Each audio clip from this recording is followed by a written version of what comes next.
اعوذ باللہ من الشیطان الرجیم بسم اللہ الرحمن الرحیم الحمد للہ علی ما انعم ولہ الشکر علی ما الہم والثناء بما قدم من عموم نعم ابتدأها والسبوغ آلاء اسداها وتمام منن والاها جمع عن الإحصاء عددها ونأى عن الجزاء أمدها وتفاوت عن الإدراك أبدها وندبهم لاستزادتها بالشكر لاتصالها واستحمد إلى الخلائق بإجزالها وثنى بالندب إلى أمثالها ثم الصلاة والسلام على سيدنا ومولانا أبي القاسم محمد اللهم صل على محمد وآل محمد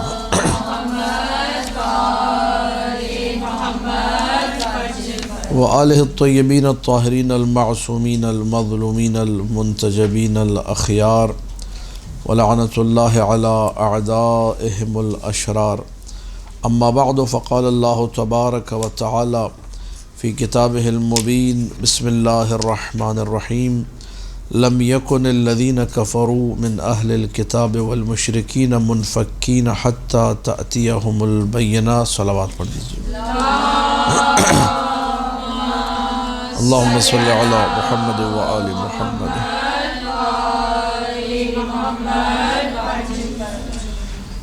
آخری پارے کے جو سورہ ان میں سے ایک مشہور و معروف سورہ بینہ ہے. یہ وہ سورہ ہے جو کہ عظمت رسول کو بھی بیان کر رہا ہے اور رسول اللہ پر نازل کردہ کتاب قرآن کی عظمت کو بھی بیان کر رہا ہے. اور وہ لوگ جنہوں نے رسول کو چھوڑ دیا، رسول کا ساتھ نہیں دیا، رسول کے معجزات کو جھٹلایا، ایمان نہیں لے کر آئے، ان تمام لوگوں کے حوالے سے جو ہے سورہ میں باتیں موجود ہیں. تو پہلی آیت ہے لم یکن الذین، بسم اللہ الرحمن الرحیم کے بعد لم یکن الذین کفروا من اہل الکتاب والمشرکین منفکین حتی تأتیہم البینہ. وہ لوگ جنہوں نے کفر کیا، وہ اہل کتاب میں سے ہوں یا مشرکین میں سے ہوں. لم یکن منفکین، یہ لوگ جدا نہیں تھے. انفکاک کہتے ہیں جدائی کو، تفکیک کہتے ہیں جدائی ڈالنا، انفکاک جدا ہو جانا. وہ لوگ جو کہ کافر تھے، اب چاہے وہ اہل کتاب ہوں یا وہ مشرک ہوں، دونوں کے دونوں، یہ لوگ جدا نہیں تھے حتی تأتیہم البینہ، یہاں تک کہ جو ہے کھلی دلیل ان کے سامنے آ گئی. اب اس کا مطلب کیا ہے؟ کس چیز سے وہ لوگ جدا نہیں تھے؟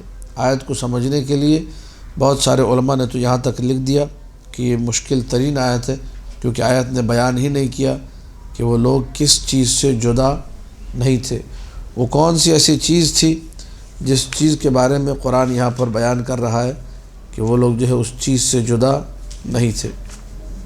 اب ایک جو ہے تفسیر کشاف میں اور دیگر تفاسیر میں جو مطلب ذکر ہے، یہ کفار اور مشرکین کی آپس کی باتیں تھیں، اور آپس میں یہ لوگ کہتے تھے جنہوں نے توریت پڑھی ہوئی تھی، جنہوں نے انجیل پڑھی ہوئی تھی، کہ جب آخری نبی کا ظہور ہوگا، جب آخری نبی اعلان نبوت کرے گا تو ہم سب کے سب جو ہے دلائل ہمارے پاس ہیں، نشانیاں ہمارے پاس ہیں، ہم نے توریت بھی پڑھی، ہم نے انجیل بھی پڑھی، تو ہم انشاءاللہ حق کا اتباع کریں گے.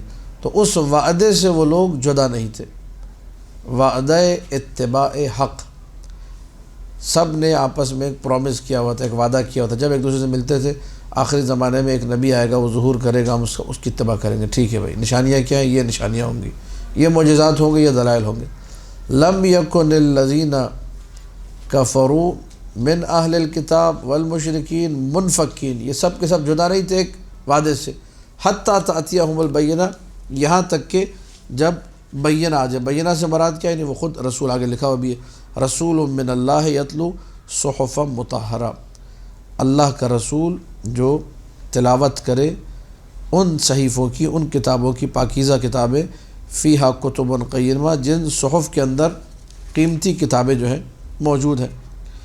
اب یہاں پر ایک بات ہمارے سامنے آ گئی کہ وہ لوگ کس چیز سے جدا نہیں تھے. پہلا معنی ہم نے کیا، کس چیز سے جدا نہیں تھے؟ وعد اتباع حق، یہ جو وعدہ تھا کہ ہم نے حق کا اتباع کرنا ہے اور نبی پر ایمان لانا ہے، سب کے سب اس وعدے پر ڈٹے رہے یہاں تک کہ نبی آ گئے۔ جب نبی آ گئے تو اس کے بعد یہ لوگ تتر بتر ہو گئے، اس کے بعد ایمان نہیں لائے۔ اب کیوں ایمان نہیں لائے وہ ایک الگ موضوع ہے، اس میں جو ہے ابھی پڑھنے کی ضرورت نہیں ہے۔ اب آیات کا ترجمہ آپ لوگ سماعت فرما لیجئے۔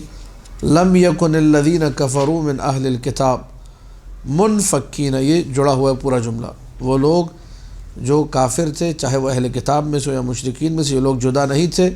کس چیز سے جدا نہیں تھے؟ اس وعدے سے کہ ہم نے ہر حال میں اتباع کرنا ہی کرنا ہے، نبی کا ساتھ دیں گے۔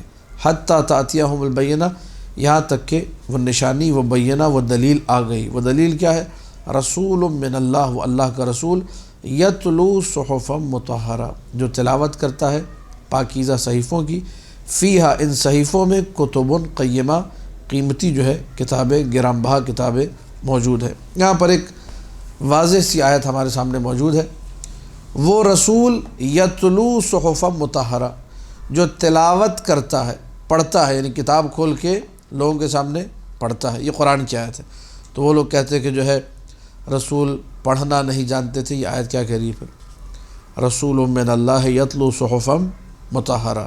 تو ہم نے جو اس آیت سے استفادہ کیا کہ نبی اکرم صحیفہ پڑھتے تھے، یتلو صحفا مطہرہ، تلاوت کرتے تھے مطہر صحیفوں کی، فیہا کتب قیمہ، جس میں قیمتی جو ہے کتابیں موجود تھی۔ اور بھی معانی ہے منفکین، کس چیز سے وہ لوگ جدا نہیں تھے؟ کسی نے کہا کہ وہ لوگ جو ہے نبی کی منقبتیں پڑھنا اور نبی کی جو ہے مدح و ثنا کرنا، اس سے جدا نہیں تھے۔ کسی نے اور معنی کیا، ان تفصیلات میں ہم جانے کی یہاں پر ضرورت نہیں ہے۔ 3 آیتیں مکمل ہوئی۔ وَمَا تَفَرَّقَ الَّذِينَ أُوتُوا الْكِتَابَ إِلَّا مِن بَعْدِ مَا جَاءَتْهُمُ الْبَيِّنَةُ، یہ جو اہل کتاب تھے یہ تتر بتر نہیں ہوئے مگر یہ کہ جب وہ کھلی نشانی ان کے سامنے آ گئی۔ اب اس میں آپ توجہ کیجئے، پہلی آیت لم یکن الذین کفروا من اہل الکتاب والمشرکین، پہلی آیت میں مشرکوں کا اور اہل کتاب دونوں کا ذکر ہے، اور یہاں جو چوتھی آیت ہے اس میں فقط اہل کتاب کا ذکر ہے، مشرکوں کا ذکر، کیونکہ ان کی جو خباثت تھی، ان کی جو رذالت تھی وہ کہیں زیادہ تھی۔ انہوں نے تمام چیزیں پڑھی ہوئی تھی، اور یہ انسان کے علم میں ہونا چاہیے۔ وہ شخص جو بسا اوقات نادان ہے، کچھ نہیں جانتا، اس کا عذاب کم ہے۔ جاہل قاصر اس پہ کوئی عذاب نہیں ہے، جاہل مقصر پر عذاب ہے، جو حاصل کر سکتا ہے حاصل نہیں کر سکتا۔ پھر جاہل مقصر میں بھی پھر اس کے بعد جس کے لیے مثال کے طور پر بہت جلدی حاصل کرنا ممکن تھا، پھر بھی اس نے سستی کی، اور ایک جو اس کو زحمت زیادہ تھی پھر حاصل نہیں کیا، ان دونوں میں فرق آئے گا۔ تو خداوند متعال عادل ہے، وہ ظالم نہیں ہے۔ لہٰذا اگر کسی شخص نے جانتے بوجھتے ہوئے ساری چیزوں کو دیکھتے ہوئے حق کا انکار کیا، اس کا عذاب کہیں زیادہ ہے، اس کی بدبختی کہیں زیادہ ہے کہ سب کچھ دیکھ کے، یہ اہل کتاب ایسے تھے، سارے دلائل دیکھنے کے بعد، ساری باتوں کا نظارہ کرنے کے بعد، سارے بینات ان کے سامنے موجود تھے، پھر بھی انہوں نے انکار کیا۔ لہذا اس لیے یہاں پر اسپیشلی مینشن کیا ہے اہل کتاب کو۔ وما تفرق الذین اوتوا الکتاب، اور وہ جو اہل کتاب تھے وہ تتر بتر نہیں ہوئے، پراکندہ نہیں ہوئے، الا من بعد ما جاءتهم البینہ، مگر یہ کہ جب نشانی آ گئی، دلیل آ گئی۔ اچھا، نشانی اور دلیل آنے کے بعد جو ہے انسان کو تابع ہو جانا چاہیے تھا۔ غیر و منفکین پہلا معنی ہم نے یہ کیا، ان سب کا ایکا تھا، سارے کفار کا، سارے مشرکین کا ایکا تھا، سب انتظار کر رہے تھے۔ اس کو اب آپ لوگ ذرا خود بخود جوڑ لیجئے سرکار امام زمانہ صلوات اللہ وسلام علیہ کی ذات گرامی سے۔ اللہم صلی علی محمد و آل محمد۔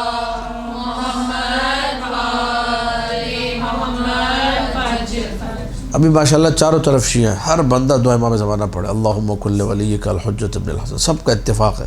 مولا آئیں گے تو ہم مولا کا ساتھ دیں گے، مولا آئیں گے تو ہم نصرت کریں گے، مولا آئیں گے تو ہم گردن کٹا دیں گے، مولا آئیں گے تو ہم یہ کریں گے، اور مولا آئیں گے تو ہم، لیکن جب مولا آئیں گے تو پھر یہ آیت آ جائے گی، تفرق الذین، والی آیت۔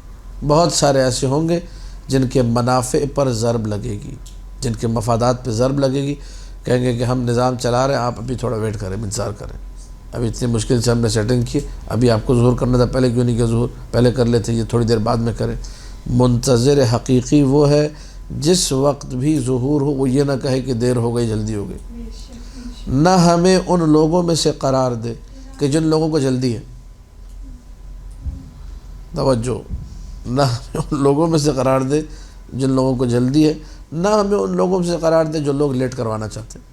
ہمیں ان لوگوں میں سے قرار دے جو ہر حال میں راضی ہیں. آج ہو جائے تو راضی، کل ہو جائے تو راضی. ان کو جلدی اور تاخیر سے نہیں ہے، کیونکہ بہت سارے ایسے لوگ تھے جو جلدی کے چکر میں تھے، وہ بھی گمراہ ہو گئے. ان کو ایسے دشمن نے گمراہ کیا کہ فلسطین میں لوگ مر گئے، پتہ نہیں یمن میں کٹ گئے، وہاں چچنیا بوسنیا کی جنگیں ہو گئی، پتہ نہیں یوگوسلاویہ میں کیا ہو گیا، امریکہ اور ویتنام میں کیا ہو گیا، ایران عراق میں شام میں کیا ہو گیا. کب تمہارے امام زمانہ ظہور کرے؟ وہ بھی خوب دعائیں رو رو کے مانگ رہے تھے، نہیں ہو رہا ظہور. کہنے لگا بھائی یہ عقیدہ ہی جھوٹا ہے، مہدویت کا کوئی عقیدہ ہی نہیں ہے، نعوذ باللہ من ذالک. کیوں؟ کیونکہ اس کی خواہش نفس پوری نہیں ہو رہی. میری مرضی کے مطابق آج ہی ظہور ہو جائے، یہ میری مرضی کے مطابق ظہور نہیں ہوگا. اللہ جب چاہے گا تب ہوگا. اسی لیے دعاؤں کے جملے مفاتی میں، یہ شب جمعہ یا روز جمعہ کے اعمال میں دیکھیے، اب ذہن میں نہیں ہے، میرے وہاں دعا دی ہوئی ہے کہ بار الہ مجھے ان لوگوں میں سے قرار دے جو ہر حال میں خوش ہوں. نہ ان لوگوں میں سے کہ اگر ظہور لیٹ ہو گیا تو کہہ کہ لیٹ کیوں ہو، ہم تو اتنی دعائیں مانگ رہے تھے، جلدی ہو جانا چاہیے تھا. اور نہ ان لوگوں میں سے جلدی ہو جائے تو کہہ کہ اتنی جلدی کیوں ہو گیا، لیٹ ہونا چاہیے تھا. لہٰذا انسان کو اپنے آپ کو صرف زبانی کلامی وعدوں پہ نہیں کہ آئیں گے تو بس دیکھو مولا کا آنے تو دیکھو ہم کیا کر دیں، عملی طور پہ انسان کچھ نہ ہو، پھر جب مولا آئیں گے تو پھر تفرق ہوگا. اسی لیے ہے غیبت سے پہلے لوگوں کو چھانا جائے گا. غربال یعنی چھنی لگے گی، چھنی میں چھانا جائے گا اور بہت سارے لوگ چھن کے نکل جائیں گے. جو باقی بچیں گے وہ خلص ہوں گے، خالص لوگ ہوں گے. وما تفرق الذین اوتوا الکتاب الا من بعد ما جاءتهم البینہ. یہ اہل کتاب پراکندہ فرقہ فرقہ اور تتر بتر نہیں ہوئے مگر یہ کہ جب ان کے سامنے بینہ رسول کا ظہور ہو گیا، رسول ظاہر ہو گئے، جزیرۃ العرب میں اعلان رسالت کر دیا. وما امروا الا لیعبدوا اللہ مخلصین لہ الدین. ان کو امر نہیں ہوا تھا سوائے ایک امر کے کہ خلوص کے ساتھ، اخلاص کے ساتھ اللہ کی عبادت کریں، وہ بھی حنفاء. حنفاء کا معنی کیا ہے؟ حنفاء کا معنی ملت حنیف، دین ابراہیمی کی پیروی کریں اور تمام کے تمام باطل چیزوں سے مکمل طور پہ دور ہٹ جائیں، حق کا ساتھ دیں، اچھے اعمال کو انجام دیں. یہ دین حنیف کی جو نشانی ہے. حنفاء یعنی ان تمام چیزوں کے ساتھ نماز کو قائم کریں، یقیم الصلاۃ، زکوٰۃ کو ادا کریں، یؤتوا الزکوٰۃ، وذالک دین القیم. یہ پورا کا پورا دین کیا ہے؟ یہ دین قیم ہے. یہ وہ دین ہے جس دین کو اللہ نے دین قیمہ کا نام دیا. قیمہ کا معنی بعض مفسرین نے باقیہ کا معنی کیا. یہ وہ دین ہے جو باقی رہ جائے گا، جو نسخ نہیں ہوگا. بہت سارے احکام ہیں شریعت میں جو نسخ ہو گئے، ختم ہو گئے. پہلی شریعتوں میں تھے، اب شریعت میں، مثلا حضرت نوح کی شریعت میں تھا کہ کپڑا نجس ہو جائے تو کاٹ کے پھینکنا ہوتا تھا. بعد میں شریعت نبوی آئی تو کہا کہ نہیں، کاٹنے کی ضرورت نہیں ہے، دھونا شروع کر دو. ٹھیک ہے. یا مثال کے طور پر نبی ہی کی شریعت میں خواتین کے لیے بڑی پرابلم تھی. شوہر مر گیا، 1 سال عدت وفات ہے، پورا 1 سال. قرآن میں آیت موجود ہے آج بھی کہ خواتین کو حکم تھا شوہر کے مرنے کے بعد 1 سال انتظار کریں. ٹھیک ہے. اب آج کل کی خواتین سے 4 مہینے 10 دن میں انتظار مشکل سے ہوتا ہے. 4 مہینہ 10 دن کا حکم ہے، دوسرا حکم، پہلے والا حکم کیا ہو گیا؟ نسخ ہو گیا. تو نبی اکرم کا جو دین ہے، یہ دین کیا ہے؟ یہ دین قیمہ ہے، یہ باقی رہ جانے والا دین ہے. یا قیمہ کا دوسرا معنی یہ ہے کہ وہ دین جو کہ مستقیم ہے استقامت کے حوالے سے، اس میں کسی قسم کا ٹیڑھا پن، اس میں کوئی غلط چیز نہیں ہے. تو یہ 2-3 معنی جو ہے دین قیمہ کے ہوئے ہیں. لہٰذا حکم تھا ان کو دین قیم پہ رہنے کا، حکم تھا ان کو عبادت کرتے اللہ کی اخلاص کے ساتھ، سیدھے رہتے، نماز، روزہ، حج، زکوٰۃ، یہ ساری چیزیں انجام دیتے. لیکن ان لوگوں نے کیا کیا؟ یہ لوگ تتر بتر ہو گئے، حق کو دیکھ کر پھر گئے حق سے. پھر اس کے بعد ان الذین کفروا من اہل الکتاب، وہ لوگ جنہوں نے کفر کیا. حق سامنے آ گیا، تأتیہم البینہ، بینہ یعنی کھلی دلیل، واضح دلیل، ظاہر دلیل ان کے سامنے آ چکی ہے. لیکن اس کے باوجود بھی جب کفر کیا، قرآن نے دیکھیے کیا ان کو جملے سنائے. ان الذین کفروا من اہل الکتاب والمشرکین، وہ لوگ جنہوں نے کفر کیا، مشرکوں میں سے ہوں یا اہل کتاب میں سے، فی نار جہنم، یہ جہنم کی آگ میں ہے سارے کے سارے۔ جب حق آشکار ہو گیا، رسول اکرم صلی اللہ علیہ وآلہ آ گئے اپنے تمام دلائل کے ساتھ، اللہم صلی علی محمد و آل محمد۔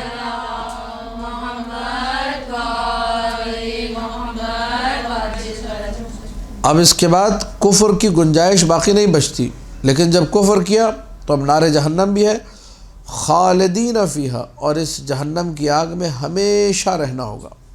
خلود، خلود یعنی ہمیشگی۔ یہ شخص جو کہ کھلی دلیل کو دیکھ کے جو معجزہ طلب بھی کرتا ہے، معجزے کو دیکھتا بھی ہے، اور معجزے کو دیکھنے کے بعد کفر، انکار کہ میں نہیں مانوں گا، میں نہ مانوں کی رٹ لگا ہے، چاند کے 2 ٹکڑے کروائے، ٹکڑے ہو گیا، پھر بھی کہا کہ نعوذ باللہ یہ ساحر ہے، جادوگر ہے، شعبدہ باز ہے، ٹھیک ہے، اس قسم کے جملے کہنا۔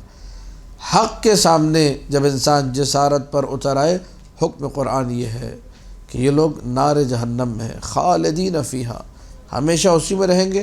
اولئک ہم شر البریہ، یہ صفت کو سمجھیے گا، وہ لوگ جو بینہ آنے کے بعد منکر بینہ ہو جائیں، یہ کائنات کے بدترین لوگ ہیں۔ بریہ یعنی مخلوق، بریہ یعنی لوگ، اولئک ہم شر البریہ یعنی اولئک ہم بدترین لوگ، ٹھیک ہے، یہ بدترین ہے، ان میں کوئی خیر آپ کو نظر نہیں آئے گا۔ آخرت میں بھی، ابھی علم الہی میں ہے، ان میں سے بہت سارے کہیں گے ہمیں پلٹا دیا جائے، ہم اچھے بن جائیں گے اور ہم اب دعوت کو قبول کر لیں گے، بینہ پہ ایمان لے جائیں گے۔ کہا جائے گا کلا، ہرگز نہیں، کیونکہ اللہ جانتا ہے کہ انہوں نے دنیا میں پلٹ کر بھی سدھرنا نہیں ہے۔ پھر اس کے بعد ہے ان الذین آمنوا وعملوا الصالحات اولئک هم خیر البریہ، وہ لوگ جو ایمان لے کر آئے اور جنہوں نے عمل صالح انجام دیا، نیک عمل انجام دیا، اللہ کی مرضی کا خیال رکھا، یہ لوگ خیر البریہ ہیں، بہترین لوگ ہیں۔ کون لوگ بہترین لوگ ہیں؟ عمل صالح کرنے والے، جو ایمان، پہلے ایمان بعد میں عمل صالح، ایمان اور عمل صالح، جس کے پاس ایمان ہو، جس کے پاس عمل صالح ہو، یعنی جس نے بینہ آنے کے بعد، دلیل آنے کے بعد فوراً ایمان بھی لے آیا، اپنے عمل کو بھی صالح کر لیا، یہ خیر البریہ، یہ بہترین لوگوں میں سے۔ اب یہ کہ خیر البریہ کی تعبیر ایک عمومی تعبیر ہے توجہ چاروں میں، اور ہم دونوں کو ڈینائی نہیں کر سکتے، دونوں تعبیریں اپنی جگہ پہ ٹھیک ہے۔ کوئی بھی اس صفت پہ پورا اترے، کوئی بھی اس مقام کو پائے، ایمان لے کر آئے، عمل صالح کرے، تو وہ بہترین افراد میں شمار ہوگا، مومن ہے، عامل صالح ہے، نیک عمل کرنے والا ہے۔ لیکن اب ہمارے سامنے کچھ ایسی روایتیں، میں آپ کے سامنے ان روایتوں کو پڑھوں گا۔ شیخ صدوق علیہ الرحمہ نے روایت نقل کی، سلسلہ سند پہنچتا ہے جابر ابن عبداللہ انصاری تک۔ جابر کہتے ہیں کننا عند النبی صلی اللہ علیہ وآلہ، ہم نبی اکرم محمد مصطفیٰ صلی اللہ علیہ وآلہ کے پاس تھے۔ اللہم صلی علی محمد وآل محمد۔ فاقبل علی بن ابی طالب، امیر المؤمنین علی بن ابی طالب علیہ السلام تشریف لے کر آئے۔ فقال النبی صلی اللہ علیہ وآلہ، نبی نے یہ کہا۔ اب آپ لوگ درود اتنی لمبی پڑھتے، اس میں ٹائم جو ہے اور ماشاءاللہ کھینچ کے بھی نکلے گا، تو آپ لوگ بیٹھے بیٹھے کہیے صلی اللہ علیہ وآلہ، تاکہ انسان بدبختی کی طرف بھی نہ جائے اور اتنے لمبے جو آپ لوگ کھینچ رہے ہیں اس سے بھی بچ جائیں۔ صلی اللہ علیہ وآلہ۔ قد اتاکم اخی، توجہ چاہ رہا ہوں اس روایت کے اوپر تاکہ ہم لوگ اس خیر البریہ کے مفہوم تک پہنچ جائیں۔ جیسے ہی امیر کائنات سلام اللہ علیہ تشریف لے کر آئے، آپ لوگ سلام اللہ علیہ ضرور بولے ساتھ میں۔ فقد اتاکم اخی، نبی نے آتے دیکھا تو یہ جملہ کہا، قد اتاکم اخی، تمہارے پاس میرا بھائی آن پہنچا۔ ثم التفت الی الکعبۃ، پھر نبی اکرم صلی اللہ علیہ وآلہ متوجہ ہوئے کعبے کی طرف، فضربها بیدہ، کعبے پر ایک ہاتھ مارا۔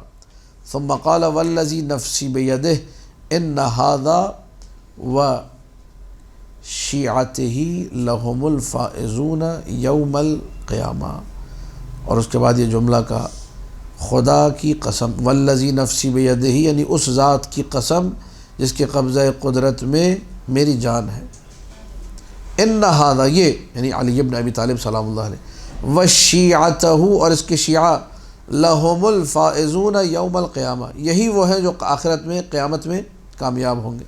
ثم قال، اس کے بعد پھر نبی اکرم صلی اللہ علیہ وآلہ نے فرمایا انہو اولکم ایمانا معی، تم میں سب سے پہلے میرے ساتھ ایمان والا یہی ہے، وَأَوْفَاكُمْ بِعَهْدِ اللَّهِ، سب سے زیادہ عہد خداوندی کو وفا کرنے والا، وَأَقْوَمُكُمْ بِأَمْرِ اللَّهِ، امر الہی کا سب زیادہ خیال رکھنے والا یہی، وَأَعْدَلُكُمْ فِي الرَّعِيَّةِ، ساری رعیت میں علی سے زیادہ عدل کسی کے پاس، وَأَقْسَمُكُمْ بِالسَّوِيَّةِ، کوئی بھی علی کی طرح برابری سے تقسیم، وَأَعْظَمُكُمْ عِنْدَ اللَّهِ مَزِيَّةً، کسی کا مقام علی سے زیادہ اللہ کے پاس بلند۔ جیسے ہی نبی نے یہ سارے جملے ارشاد فرمائے صلی اللہ علیہ وآلہ، فنزلت، آیت نازل ہوئی، ان الذین آمنوا وعملوا الصالحات اولئک هم خیر البریہ۔ اس آیت کے نزول کے بعد اور ان جملوں کے بعد اس پورے سیکوینس میں، اس پوری سچویشن میں جب صحابہ نے دیکھا کہ نبی نے صلی اللہ علیہ وآلہ علی بن ابی طالب سلام اللہ علیہ کو آتے ہوئے دیکھا، اور اس کے بعد کہا کہ تمہارے سامنے میرا بھائی آ گیا، پھر کعبے پہ ایک ہاتھ مارا، اس کے بعد کہا جس کے قبضہ قدرت میں میری جان ہے یہ اور اس کے شیعہ فائز ہیں، اس کا ایمان سب سے بلند، اس کی وفا سب سے بلند، اس کا امر الہی کا خیال رکھنا سب سے بلند، سب سے بڑا عادل یہ، سب سے بڑا تقسیم کرنے والا یہ، سب زیادہ عظیم یہ، آیت نازل ہوئی، ان الذین آمنوا وعملوا الصالحات اولئک هم۔ جب بھی امیر کائنات سلام اللہ علیہ مسجد میں وارد ہوا کرتے تھے، یہ اصحاب کہتے تھے، وَكَانَ أَصْحَابُ مُحَمَّدٍ قَالُوا جَاءَ خَيْرُ الْبَرِيَّةِ، جب مولا آتے تھے کہتے تھے خیر البریہ آ گیا، لوگوں میں سب سے بہترین جس کے لیے لفظ جچتا ہے وہ فاطمہ بنت اسد سلام اللہ علیہ کا لال امیر المؤمنین صلوات اللہ وسلامہ علیہ ہے۔ وعن النبی صلی اللہ علیہ وآلہ، ایک اور روایت اسی سے ملتی جلتی، ملتفت ہوئے، متوجہ ہوئے امیر کائنات سلام اللہ علیہ کی طرف سے، وقال، اور کہا، ہم واللہ انت وشیعتک یا علی، یہ لوگ ان الذین آمنوا وعملوا الصالحات، وہ لوگ جو ایمان لائیں، جو عمل صالح انجام دیں، اولئک ہم خیر البریہ، یہ اولئک ہم خیر البریہ کی آیت کے نزول کے بعد وہ کون ہے؟ وہ خیر البریہ، وہ کون ہے جو ایمان لانے والے ہیں، وہ کون ہے جو عمل صالح انجام دینے والے ہیں، وہ کون ہے جو بہترین لوگ ہیں؟ تو مولا کائنات کی طرف متوجہ ہو کے نبی اکرم صلی اللہ علیہ وآلہ نے ارشاد فرمایا، ہم واللہ انت وشیعتک یا علی، یا علی یہ لوگ جو ایمان لاتے ہیں، جو عمل صالح انجام دیتے ہیں، جو بہترین لوگ ہیں، تم اور تمہارے شیعہ۔ اس کا مطلب خود معصوم نے خیر البریہ کی تطبیق سب پر کی، اوورال، علی سلام اللہ علیہ و شیعیان علی، واضح ہے بالکل۔ وَمِعَادُكَ وَمِعَادُهُمَ الْحَوْض غَدًا غُرًّا مُحَجَّلِينَ مُتَوَّجِينَ، اور وعدگاہ، ملنے کی جگہ حوض کوثر ہے کل، سب کی پیشانیاں نورانی ہوں گی، سب کے سر پہ تاج ہوں گے۔ وعن الباقر سلام اللہ علیہ، مولا امام باقر سلام اللہ علیہ فرماتے، ہم شیعتنا اہل البیت، یہ لوگ جو کہ آمنوا وعملوا الصالحات اور خیر البریہ ہے، یہ ہم اہل بیت کے شیعہ ہیں۔ اچھا، اب ان کا بتا دیا جو شر البریہ تھے، شر البریہ کے بارے میں کہا فی نار جہنم، وہ کہاں پر ہے؟ جہنم کی آگ میں، اور خالدین فیہا، ہمیشہ اسی میں رہیں گے۔ تو شیعوں کا بھی کوئی مقام ہے، کوئی ان عمل صالح کرنے والوں کا بھی مقام ہے، ایمان لائے، عمل صالح کیا، صرف اتنا یہ بہترین لوگ ہیں یا کچھ ملے گا بھی؟ جزاؤہم عند ربہم، ان کی جزا رب کے پاس ہے، رب کے پاس محفوظ ہے۔ جنات عدن، ایسی جنتیں ہیں، عدن یعنی جو ہمیشگی ہیں، جو کبھی ختم نہ ہونے والی ہیں، تجری من تحتها الانہار، جن کے نیچے سے نہریں بہتی ہیں، خالدین فیہا ابدا، یہ لوگ بھی ان جنتوں میں ہمیشہ، رضی اللہ عنہم، اللہ ان سے راضی ہوگا، ورضوا عنہ، اور یہ لوگ بھی اللہ سے، ذالک لمن خشی ربہ، یہ ساری کی ساری چیزیں، یہ جزا، یہ جنات عدن، یہ بہتی ہوئی نہریں، یہ خلود فی الجنہ، یعنی جنت میں ہمیشگی مقام، یہ کس کے لیے؟ لمن خشی ربہ، جو اپنے رب سے، جو اپنے پروردگار سے خشیت رکھے، ڈرے، یہ اس کے لیے ہے۔ مزید یہ کہ ایک روایت کا سہارا لے کے سورہ بینہ کو ہم لوگ تمام کریں گے۔ امام جعفر صادق علیہ السلام کا ارشاد گرامی ہے، فرمایا ایک شخص سے جو کہ شیعوں میں سے ایک شخص تھا، انتم اہل الرضا عن اللہ جل ذکرہ برضاہ عنکم، تم وہ لوگ ہو جو اللہ سے راضی ہو۔ آیت کے آخر میں ہے نا رضی اللہ عنہم ورضوا عنہ، یہ شیعان علی کے لیے جن سے اللہ راضی اور وہ بھی اللہ سے۔ مولانا شیعوں میں سے ایک شخص کا انتم اہل الرضا، تم وہ لوگ ہو الرضا عن اللہ جو اللہ سے راضی ہیں جل ذکرہ، بے رضاہ عنکم، اور وہ بھی اس لیے کہ وہ بھی تم سے، والملائکۃ اخوانکم فی الخیر، فرشتے نیکی انجام دینے میں تمہارے بھائی ہیں۔ فَإِذَا اجْتَهَدْتُمْ ادعوا وَإِذَا غَفَلْتُمْ اجہدوا وَأَنْتُمْ خَيْرُ الْبَرِيَّةِ دِيَارُكُمْ لَكُمْ جَنَّةٌ وَقُبُورُكُمْ لَكُمْ جَنَّةٌ لِلْجَنَّةِ خُلِقْتُمْ وَفِي الْجَنَّةِ نَعِيمُكُمْ وَإِلَى الْجَنَّةِ تَصِيرُونَ۔ جب تم کوشش کرتے ہو، جب تم اجتہاد کرتے ہو، وَإِذَا غَفَلْتُمْ اجہدوا، اور جب تم غفلت کا شکار ہو جاتے ہو۔ اب یہ چونکہ ملائکہ سے مربوط ہے، ملائکہ کا ہمارے ساتھ کیا ربط ہے، فرشتے کیسے انسان کے ساتھ چلتے ہیں۔ فَإِذَا اجْتَهَدْتُمْ، کوشش تم کرتے ہو، دعا کون کرتے ہیں تمہارے لیے؟ ملائکہ کرتے ہیں، ٹھیک ہے۔ وَإِذَا غَفَلْتُمْ، غفلت کا شکار تم ہوتے ہو تو وہ تمہاری غفلت کو دور کرنے کے لیے آگے آ جاتے ہیں۔ انتم خیر البریہ، تم بہترین لوگ ہو۔ دیارکم لکم جنہ، تمہارے جو گھر ہیں وہی تمہارے لیے ایک ڈھال کا مقام رکھتے ہیں برائیوں سے بچانے کے لیے۔ انسان کا گھر بسا اوقات متبرک ہوتا ہے، بعض لوگوں کے گھر دیکھیے نوسط ٹپک رہی ہے، ان کے گھروں میں ہر قسم کی برائی گھس جاتی ہے۔ جس گھر میں ایمان ہو، عمل صالح ہو، اس گھر میں رونق رہتی ہے۔ بعض گھر جو ایسے آصف زدہ ہوتے ہیں کہ وہاں پر کوئی اچھا کام کرنے کو بھی دل نہیں چاہتا۔ دیارکم لکم جنہ وقبورکم لکم جنہ، تمہاری قبریں ہی تمہارے لیے جنت بنا دی جائیں گی۔ للجنت خلقتم، تمہیں خلق ہی جنت کے لیے کیا گیا۔ وفی الجنت نعیمکم، اور جنت میں تمہاری ساری نعمتیں ہیں، اور تمہارا ٹھکانہ جس جگہ پہ تم نے جانا ہے، آخری مقام کیا ہے؟ جنت ہے۔ وإلی الجنت تصیرون۔ یہ سورہ بینہ ختم ہوا۔ معصوم کا ارشاد ہے من قرأ سورۃ لم یکن کان بریئا من الشرک، شرک کو اگر زندگی سے نکالنا ہے بار بار یہ سورہ پڑھی۔ بعض اوقات ہم لوگ بھی ایک شرک خفی ہماری زندگی میں آ جاتا ہے، مشرک بنتے، لیکن وہ مشرک ایسے بنتے ہیں کہ اچھا عمل کر رہے ہیں لوگوں کو دکھانے کے لیے۔ شرک کی ایک قسم ہے کہ انسان وہ عمل جو خالصتاً اللہ کے لیے ہونا چاہیے تھا وہ بندوں کو دکھانے کے لیے انجام دے، یہ شرک کی قسم ہے۔ تو انسان اس شرک سے ہی بچے، اپنا ہر عمل خالصتاً اللہ کے لیے انجام دے۔ تو سورہ لم یکن الذین کفروا من اہل الکتاب پڑھتا رہے، سورہ بینہ۔ وادخل فی دین محمد صلی اللہ علیہ وآلہ وبعثہ اللہ مؤمنا وحاسبہ حسابا یسیرا۔ کل کو قیامت کے دن اٹھایا جائے گا جب اس کو، تو مومن کے طور پہ اس کو اٹھایا جائے گا کہ بھائی یہ واقعاً مومن ہے، اور ہلکا پھلکا حساب ہوگا، اس کے بعد سیدھا جنت میں جائے گا۔ تو اس سورہ کو آپ لوگ یاد کیجئے، پڑھیے، اپنی نمازوں کی زینت بنائیے۔ وصلی اللہ علی محمد وآلہ الطاہرین۔